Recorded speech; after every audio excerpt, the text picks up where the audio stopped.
নমস্কার, একালের রান্নাঘরে সকলকে স্বাগত জানাই। আজকে আমি সকালের জলখাবারের জন্য একটি নিরামিষ স্ন্যাক্সের রেসিপি নিয়ে চলে এসেছি। এটি শুধু সকালের জলখাবার নয়, বিকেলের চায়ের সাথেও জমে যাবে। সেটি হলো সুজি ও আলুর স্ন্যাক্স। মাত্র ঘরে থাকা কয়েকটি উপকরণ দিয়েই এই স্ন্যাক্স তৈরি করা যায়। তাহলে রেসিপিটি শুরু করা যাক। রেসিপিটি ভালো লাগলে একটা লাইক করবেন আর আমার চ্যানেলটিকে সাবস্ক্রাইব করবেন। সুজি আলুর স্ন্যাক্স করবার জন্য প্রথমে গ্যাসে একটা কড়াই বসিয়ে দিয়েছি এবং এতে দিয়ে দিচ্ছি 1 কাপ জল,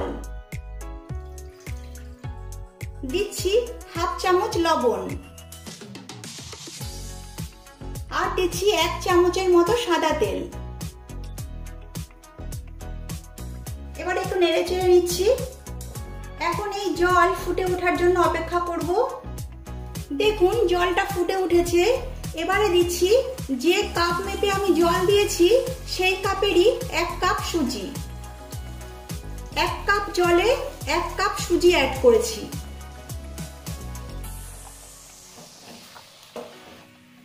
এবারে গ্যাসের ফ্লেম লো টু মিডিয়াম করে সুজিটাকে অনবরত নেড়ে যেতে হবে। যতক্ষণ না সুজিটা ফুলে উঠছে এবং একটা ডোয়ের আকার নিচ্ছে ততক্ষণ ধরে এটা নেড়ে চেড়ে যেতে হবে। দেখুন সুজিটা বেশ ফুলে উঠেছে এবং কড়াইয়ের গা থেকে ছেড়ে আসছে আর একটা ডোয়ের আকার ধারণ করেছে। এবারে গ্যাসের ফ্লেম আমি অফ করে দিচ্ছি। গ্যাসের ফ্লেম অফ করে এতে অ্যাড করছি সেদ্ধ করা আলু। এখানে দুটো মাঝারি সাইজের আলু আমি সেদ্ধ করে হাতে একটু স্ম্যাশ করে নিয়েছি। এবারে এই সেদ্ধ করা আলুটা দিয়ে দিচ্ছি। এবারে সুজি আর আলু একটু ভালোভাবে মিশিয়ে নিচ্ছি।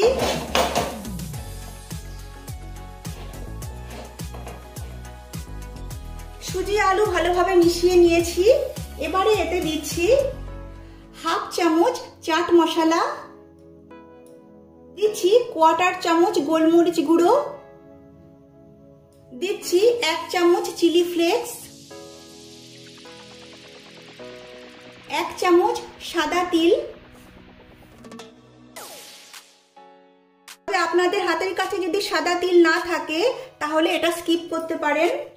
এবারে দিচ্ছি 1 মুঠো ধনেপাতা কুচি। কুচনো ধনেপাতার পরিবর্তে আপনারা কুচনো কারি পাতাও অ্যাড করতে পারেন। এবার এগুলো সব খুব ভালোভাবে মিশিয়ে নেব।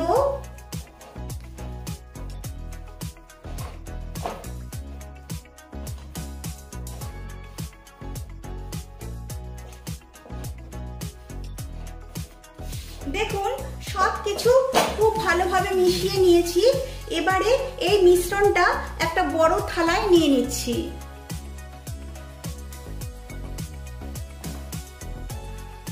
এখন হালকা গরম থাকতে থাকতেই সুজির এই মিশ্রণটাকে ভালোভাবে মেখে নিতে হবে।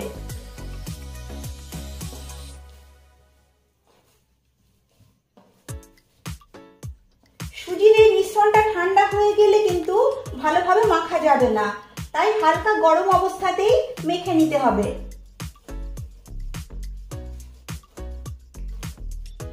সুজির এই ডোটাকে ভালোভাবে মেখে নিয়েছি। আমরা যেভাবে রুটি বা পরোটা করবার জন্য ডো তৈরি করে নিই সেই রকম ভাবেই সুজির এই ডোটা আমি তৈরি করে নিয়েছি। এবার এই ডোটাকে একটা অন্য থালায় নিয়ে নিচ্ছি। এখন এই সুজির মিশ্রণ থেকে স্ন্যাক্সগুলো তৈরি করে নেব। তার জন্য হাতে সামান্য তেল নিয়ে নিয়েছি। এবার এই তেলটা হাতে ভালো করে মেখে নিচ্ছি। এবারে এখান থেকে অল্প অল্প নিয়ে আমি স্ন্যাক্সগুলো তৈরি করে নিচ্ছি। প্রথমে হাতে নিয়ে এরকম গোল করে নিচ্ছি, তারপরে হালকা করে চেপে একটু চ্যাপ্টা করে দিচ্ছি।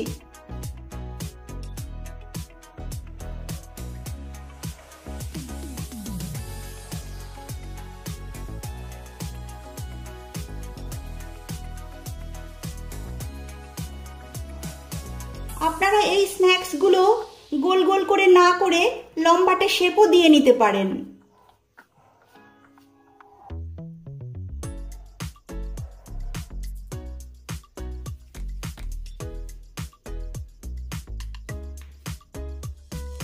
এইভাবে সবগুলো স্ন্যাক্স তৈরি করে তারপর আমি ফিরে আসছি।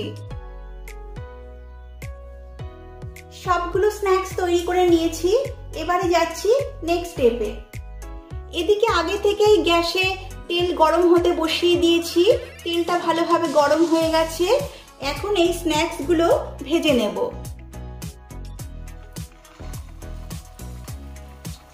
সবগুলো স্ন্যাক্স একসঙ্গে ভাজবো না, দুটো তিনটে ব্যাচে ভেজে নেব।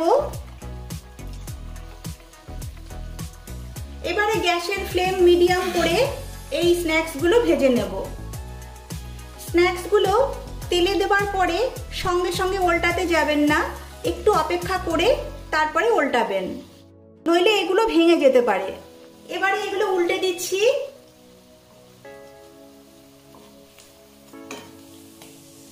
আপনারা এইভাবে সুজি আর আলু দিয়ে ঘরে স্ন্যাক্স তৈরি করবেন।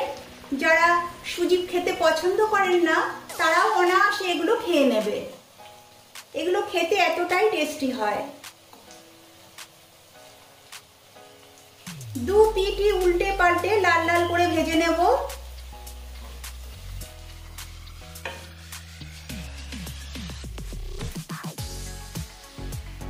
দেখুন স্ন্যাক্সগুলোর ওপরে একটা সুন্দর লালচে কালার ধরেছে। এবারে এগুলো তেল থেকে তুলে নিচ্ছি।